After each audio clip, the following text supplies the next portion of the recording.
Okay, let's dig into the topic that typically brings up more arguments than any other part of the equation.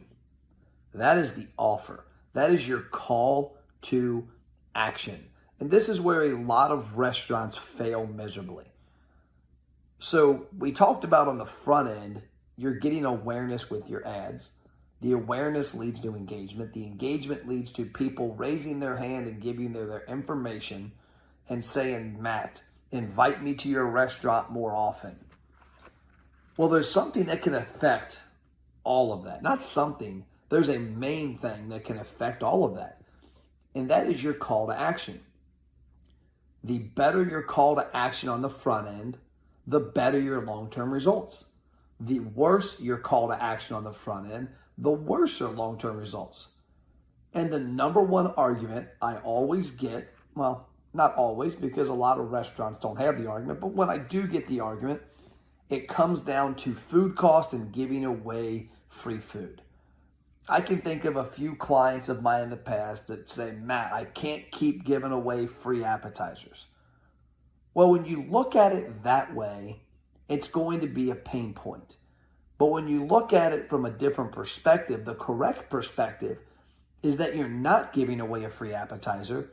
You're investing that $2, $3, $4 to get the proper attention, the person's information, and drive a tangible visit early on for the opportunity to swing the bat with them a lot more in the future. It's a very small price to pay. So when you're looking at your marketing and you're looking at a program like this where you're trying to capture attention and engagement to get somebody to join a VIP program, a loyalty program, whatever you want to call it, you've got to bribe them correctly. And this is where a lot of people mess up in a big way. So the first thing I want to talk about is the opt-in offer, the upfront offer that gets their attention. And I want you to add, I want to ask you one favor, one quick big favor.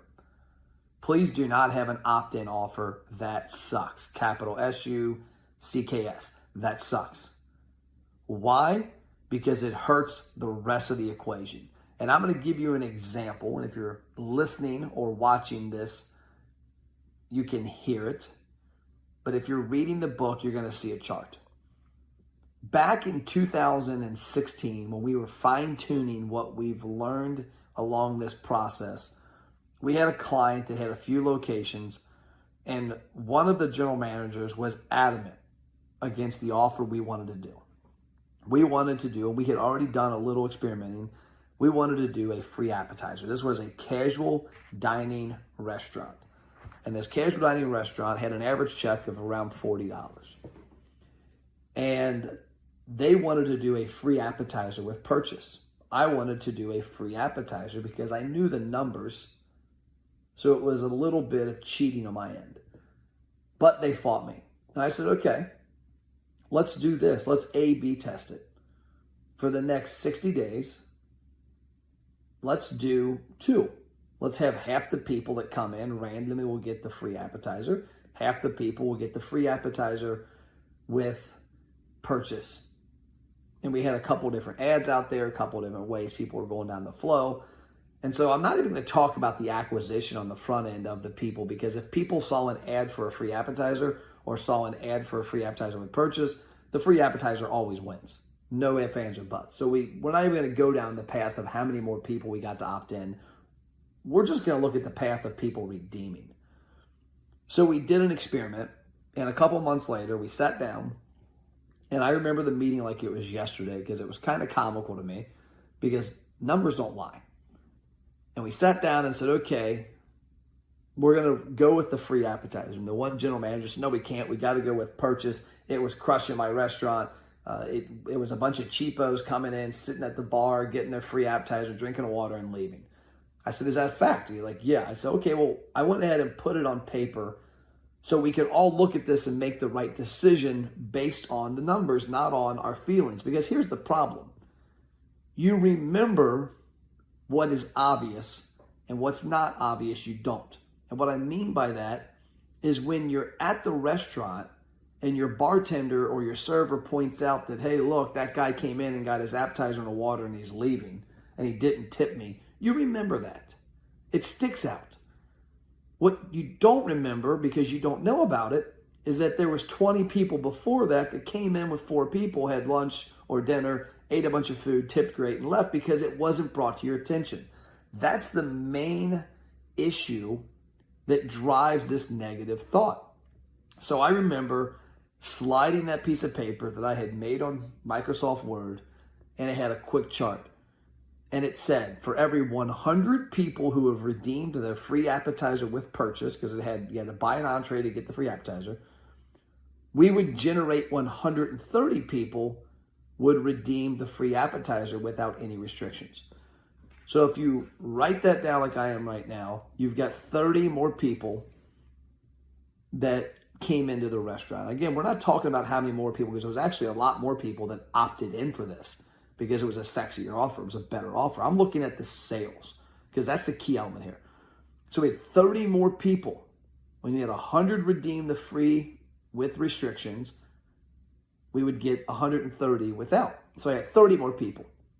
What we found was that 8% of the people that had the offer with no restrictions would come in and would get their appetizer and a small drink. It was actually under an $8 purchase, so it was, people would typically get something small, a beer at the bar and their free app, and they would leave.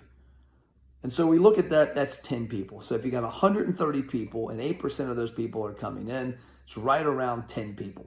So you had 10 people of 130 came in and got the item, were considered the lesser customer than the others. And there's an argument there that actually might be completely incorrect, because those could be your best customers, your regulars that you rewarded. And they're like, man, I got a reward. But we're just going to imagine they're the worst customers ever. So you've got 20 more customers that walked in your restaurant than did on the other one. When you take that average check at $40 for this restaurant, that's $800 in sales a month. When I look at this over 12 months, that's $9,600 in sales that we are giving up if we go with a free appetizer with purchase versus a free appetizer with no strings attached. That $9,600, when I take that number and I say, okay, I've got $30 food cost times 10 people a month, there's, was that $300? No, is that right? $3 times 10, $30, my bad. 10 people a month to get my free item and don't drink or eat anything else. $3 food cost on that appetizer. At 10 people, that's $30. Times 12 months, that's $360. So I just got $9,600 more in sales because I allowed $3,600 in food costs to go out because of an offer with no strings attached. Now I know what you're saying, Matt. My average check's not $40, it's $20. Okay. So $4,800 in sales. And again, we're not talking about how we had more opt-ins, because there was, and that made the numbers even more exaggerated and better. We're talking about redemptions, visit to visit, 100 visits versus 130. 30% more people redeemed because they had a better offer. So let's say your average check is $20, not $40.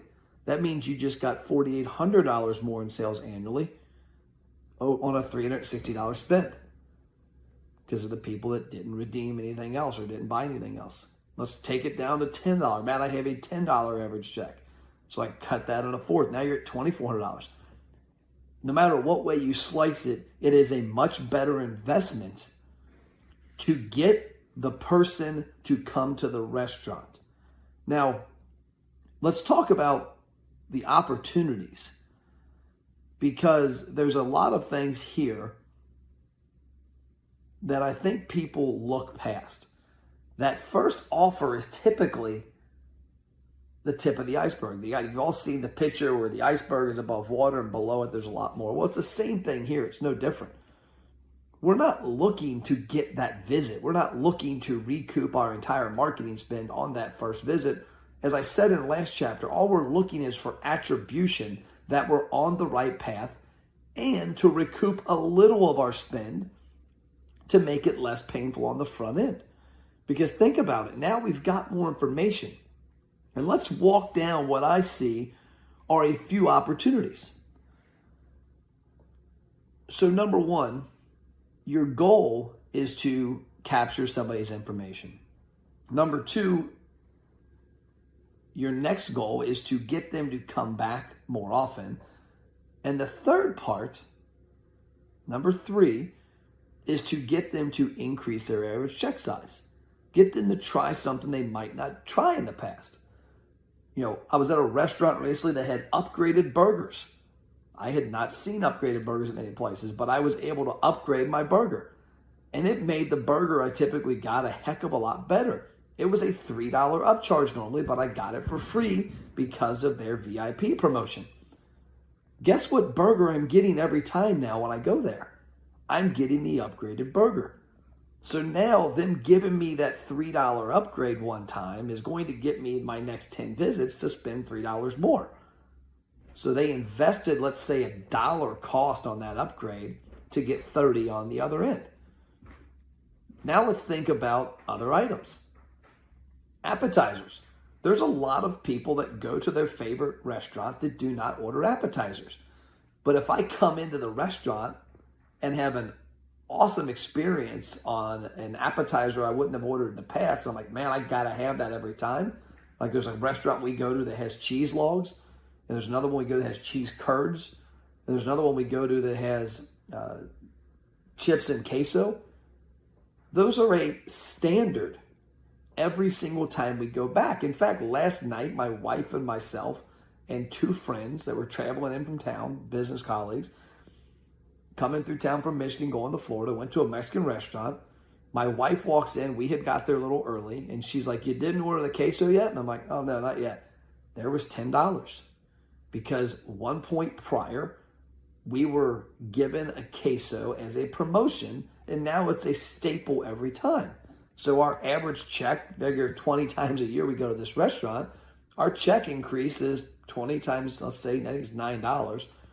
Whatever that comes out to be, $180. That's probably more than that. $180 to $200 more because of that queso. And so think about that from a standpoint of down the road. Also think of other things. Desserts. How many restaurants have amazing desserts that nobody ever experiences? Why don't they experience them? Because at the time they get done eating at your restaurant, they're full. And your servers and cashiers, like if you're a fast casual where somebody orders, goes down a line, gets their food and sits down, you don't have that opportunity a lot of times. One of our clients, Rapid Fire Pizza, and there's a link I'll put below on the book to an interview with Chris Wiley, talked about the number of people at their restaurant that were ordering their dessert pizzas in line based on seeing the person in front of them order a dessert pizza they didn't know that was existed. They had never ordered it because the people come through, order their pizza, get their drink, eat, leave. They don't go back in line and get a dessert pizza. But when they saw that dessert pizza being prepared in front of them, it was like, oh my gosh, I hadn't thought of that. We're trying that. And the other side of it was the person that was actually ordering it was ordering because they got a digital promotion. And so that's an opportunity to get them to try something they wouldn't try and hopefully have more in the future. The other aspect is thinking about other items like specialty drinks, things you can upgrade to, things you can get they might not normally get. But I want to talk about what I see as the 5 opportunities for something like this. So number one, and you know this because this is what the book is about. It's about the basics, and the most basic thing is knowing your customers. Number one is getting customer data. That's the reason we're going down this path. That's the reason we get the impressions and the engagements. How do I get somebody to give me their name, phone number, birthday, email? The number 2 most important part of this is how do I drive a visit? Because who cares if I have a database of people who don't freaking visit the restaurant? The third part is repeat visits. I want to drive repeat visits. That is the value of a person's information. You can eliminate the hope and the prey of getting your customers back. There's restaurants that I enjoy going to on a frequent basis that do not have my information.